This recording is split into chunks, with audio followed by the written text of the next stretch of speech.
Oi gente, aqui é o Kedson, professor de História, e hoje vamos pensar um pouco sobre reis, disputas pelo trono, poder absoluto, interesses políticos e nobreza. E não estamos nem falando sobre Game of Thrones. O assunto de hoje é o absolutismo. Existem hoje ainda na Europa diversos reis. Nós vimos, por exemplo, durante vários dias a rainha da Inglaterra presente nos noticiários em virtude da morte de seu marido. No entanto, o poder desses reis é hoje bastante limitado. No caso da Inglaterra, o poder de governo está concentrado nas mãos do primeiro-ministro e a rainha é mais uma representante do país do que a governante de fato. Mas isso nem sempre foi assim. Muito pelo contrário, houve um tempo em que os reis tiveram poder absoluto dentro dos seus países. E é isso que nós vamos entender hoje. Veja bem, para entender o absolutismo, nós precisamos voltar no passado e relembrar a Idade Média, período em que o poder político estava muito mais fragmentado, dividido entre diversos senhores feudais que estavam ligados entre si muito mais aliança do que por um governo único. As alianças eram também culturais. Não significava, no entanto, que não havia poderes mais absolutos. No entanto, eles estavam mais concentrados na Igreja Católica, na figura do Papa, o seu líder supremo, por exemplo. Acontece que no final da Idade Média e com o advento da Idade Moderna e as mudanças nas estruturas econômicas, políticas, sociais, culturais, religiosas que vieram nesse período, mudou também a forma de governo. E para entender esse processo de centralização do poder, vamos lembrar também do papel da burguesia. Esse novo grupo social que estava envolvido com o comércio e vem ganhar força com o renascimento das cidades e das feiras pela Europa, precisa necessariamente levar produtos de um lugar para o outro, passando assim entre diversos feudos. Isso tornava o trabalho difícil, já que cada feudo podia ter suas próprias leis, seus próprios pesos, suas próprias medidas e muitas vezes estar em litígio com outros feudos, o que impossibilitava a passagem pelas estradas.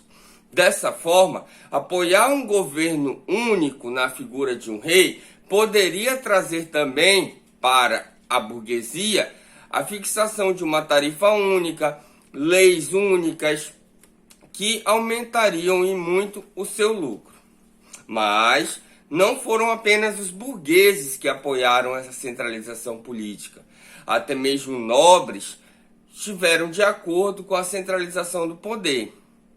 Muitos desses nobres estavam enfraquecidos com as cruzadas e as constantes lutas em que estavam sempre se envolvendo durante a Idade Média. Assim, apoiar a figura de um rei em troca de privilégios que eles poderiam usufruir sem os ônus vindos com o governo seria muito vantajoso. Não dá para dizer, no entanto, que não houve quem ficasse contra. A igreja, por exemplo, via na centralização do poder nas mãos dos reis a perda do seu próprio poder, além de outros nobres senhores feudais que também não apoiavam essa centralização. Mas apesar disso, com o passar do tempo, o rei foi se organizando, formando exércitos próprios e dominando o território, o que fez surgir o chamado Estado moderno. O renascimento do comércio e das cidades, o pensamento humanista e o questionamento do poder da Igreja Católica, que veio com as reformas protestantes, teve muita importância no fortalecimento da autoridade real. Com o passar do tempo, criaram-se moedas de circulação nacional, passou-se a fiscalizar estradas e utilizar da nobreza como funcionalismo administrativo. Além disso, veio também o fortalecimento com a formação de um exército nacional e o poder do rei se concentrou tanto que podemos chamar de um poder absolutista. O absolutismo pode ser definido, portanto, como uma forma de governo onde o poder está grandemente concentrado nas mãos do rei, e ele está acima até mesmo das leis, pois não existe uma Constituição e ele pode mudar as regras conforme a sua vontade. O poder real era justificado por muitos teóricos que procuravam explicar por que tamanho poder deveria ser dado a apenas uma pessoa. Filósofos como Nicolau Maquiavel, Thomas Hobbes e Jacques Bossuet procuravam explicar a obtenção do poder e a manutenção dele nas mãos do rei de maneiras diferenciadas. Nicolau Maquiavel, por exemplo, escreveu um livro chamado O Príncipe, onde ele aconselhava os governantes da sua época sobre as melhores maneiras de manter o poder e de governar de forma mais eficiente. Thomas Hobbes teve como principal obra o livro Leviatã, onde afirmava que o ser humano era naturalmente mau e egoísta, sendo incapaz, portanto, de defender o bem comum. Daí a necessidade que a população entregasse o poder nas mãos de uma figura superior, o rei, que garantiria o bem comum, evitando assim a morte de todas as pessoas numa guerra de todos contra todos. Já Bossuet escreveu um livro chamado Política Tirada da Sagrada Escritura e desenvolveu a ideia do direito divino dos reis, onde ele afirmava que o poder real havia sido dado por Deus e, consequentemente, só poderia ser retirado por ele. Tu podes observar que tanto Hobbes como Bossuet afirmavam que o poder do rei deveria ser ilimitado e que não poderia haver contestação a esse poder. O que mudam apenas são as razões nas quais eles justificam o tamanho poder. No caso do Hobbes, ele pensa de uma maneira racional. As pessoas devem abrir mão da sua liberdade em troca de garantir a sua vida e segurança.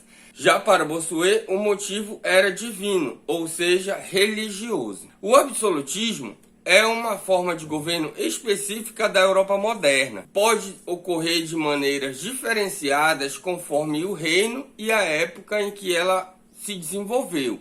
Uma coisa é certa: para manter um reino com a sensação de abundância, como se estabelecia nas monarquias absolutistas, era necessário muito dinheiro.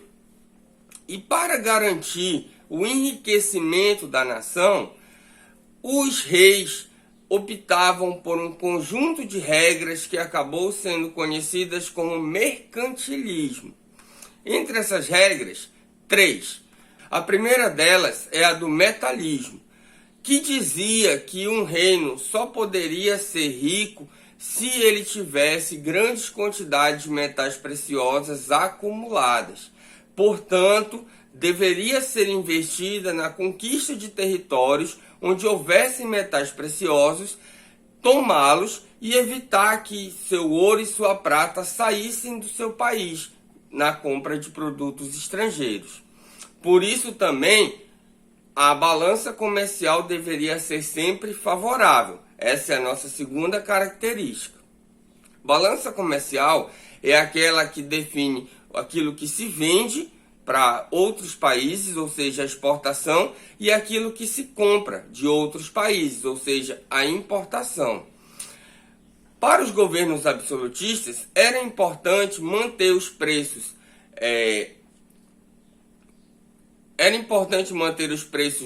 do que vinha de fora sobretaxados com impostos para que eles fossem mais caros do que os produtos nacionais e incentivar a venda de produtos manufaturados mais caros e a compra de produtos primários, básicos. E isso nos leva à terceira característica, que é o incentivo às manufaturas. Muitos reinos absolutistas incentivavam a burguesia a melhorar os seus produtos manufaturados. e o crescimento dessa produção poderia ser utilizada tanto no mercado interno, para evitar as importações, quanto para as exportações e garantir o enriquecimento da nação. Como todo esse comércio dependia da organização e das regras estabelecidas pelos reis, nada deveria fugir ao seu controle. E foi devido a essa política que se incentivou a conquista de territórios na África, na Ásia e na América, entre as quais o Brasil está incluso, para a extração de riquezas desses territórios coloniais. Além disso, também foi incentivada a escravização de pessoas, para garantir um lucro maior, seja na venda dessas pessoas ou na exploração do trabalho compulsório. Mas isso é coisa que nós veremos nas próximas aulas. Se cuidem, usem máscara e a gente se vê na próxima aula. Tchau!